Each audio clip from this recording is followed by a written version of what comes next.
Сәлеметсіздер ме, құрметті оқушылар? Қалдарыңыз қалай? Бүгін біз сіздермен ұбт география 10 сынып бойынша жаңа сабағымызды бастаймыз. Бүгін өтетін тақырыбымыз бұл дүниежүзілік шаруашылық. Осының ішінде бүгін біз сіздермен қарастырамыз дүниежүзілік шаруашылық кезеңдері және экономикалық географиялық жағдай. Кеттік. Бірінші, дүниежүзілік шаруашылық дегеніміз бұл осы жүздеген жылдар бойы қалыптасқан мемлекеттердің бір-бірімен қарым-қатынасындағы шаруашылықты айтамыз. Яғни әлемдік шаруашылық. Осы дүниежүзілік шаруашылық бізде үш кезеңнен тұрады. Біріншісі индустрияландыруға дейінгі кезең. Индустрияландыру дегеніміз бұл мемлекет экономикасында осы өндіруші, өңдеуші, өнеркәсіптердің кеңінен пайда болуы, кеңінен қолданылуы. Осыны біз индустрияландыру деп атаймыз. Бірінші кезең индустрияландыруға дейінгі кезең, яғни экономиканың аграрлық құрылымы дамыған елдер, яғни бұлардың экономикасында индустрия емес, көбінесе аграрлық сала жақсы дамыған. Бұндай мемлекеттерге біз Эфиопия, Ауғанстан, Лаос, Камбоджа, Непал сияқты мемлекеттерді жатқызамыз. Екінші кезең индустриялық кезең, яғни индустрияландыру жақсы жүріп жатқан кез. Басты рөл өнеркәсіпке тиесілі бұндай мемлекеттерде. Экономикасы дамыған елдерде мұнай өндіретін елдер, яғни Қытай, ТМД мемлекеттері, Шығыс Еуропа елдері осы индустриялық кезеңдегі елдерге жатады. Постиндустриялық кезең бұл өндірістік емес саланың өндірістік саладан жоғарғы тұруы, яғни индустрияландырудан өткен дамыған мемлекеттерді жатқызамыз постиндустриялық кезеңге. Бұндай мемлекеттер бізде үлкен жетілік елдері, яғни әлемдегі жетекші 7 ел, сосын Батыс Еуропа елдері, ақш, Американың, солтүстік Американың елдері, яғни ақш, Канада, тағы да басқа көптеген дамыған елдерді жатқызамыз. Осы дүниежүзілік экономиканың дамуына көптеген түрткі жайт әсер етеді. Біріншісі ғылыми техникалық төңкеріс, яғни осы адамдардың өмірін түбегейлі өзгертетін жаңа технологиялардың дамуы, мысалға интернет, компьютер, ақпараттық жүйелер, тағы да басқалар.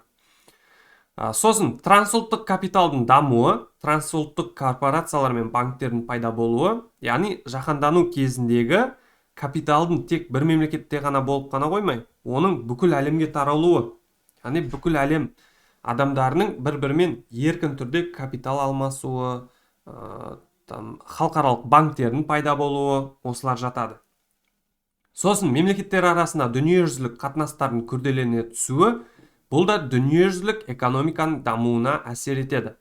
Яғни, мысал, мемлекеттер бір-бірімен күрделі қарым-қатынаста болса, ол, яғни, сол елдің дамуына қатты әсер етеді.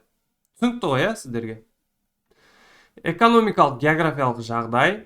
Экономикалық географиялық жағдай дегеніміз кәсіпорындардың, елді мекендердің, аймақтың, елдің сыртқы экономикалық географиялық нысандарға қатысты алғандағы жағдайы. Яғни, елдің географиялық жағдайы, осы географиялық тұрғыдан орналасуы бізде экономикалық географиялық жағдай деп аталады. Экономикалық географиялық жағдай аумақтық, шаруашылық, әлеуметтік географиядағы негізгі түсінік. Осы экономикалық географиялық жағдайдың басты түрлері, бұл біріншісі орталықта орналасуы, яғни ненің орналасуы, бұл мемлекеттің орналасуы, осы орталық аймақта орналасуы, сосын ішкері орналасуы, көршілес жағдайы, теңіз жағалаулық жағдайы жатады. Бұлардың ішіндегі ең тиімдісі орталық және теңіз жағалаулық орналасу жағдайы. Мысалға, теңіз жағасында орналасқан мемлекеттер көбінесе экономикасы жағынан, яғни жан-жақты, немесе көбінесе дамыған болып келеді. Неге? Себебі теңіз бұл халықаралық қатынастың негізгі жолы. Және де кеме қатынасы бұл әлемдегі ең арзан транспорттың түріне жатады. Сондықтан осы теңіз жағалаулық орналасу жағдайы ең тиімді экономикалық географиялық жағдайлардың біріне жатады. Сосын орталықта орналасу. Орталықта орналасу да бұл ең тиімді жағдайлардың бірі. Неге? Себебі теңізден келетін апаттық жағдайлардан және де басқа да қауіпті жағдайлардан осы мемлекет сақтанады. Және орталық аймақта мемлекет көбінесе мықты дамыған мемлекетке айналуға болады. Түсінікті ғой сіздерге?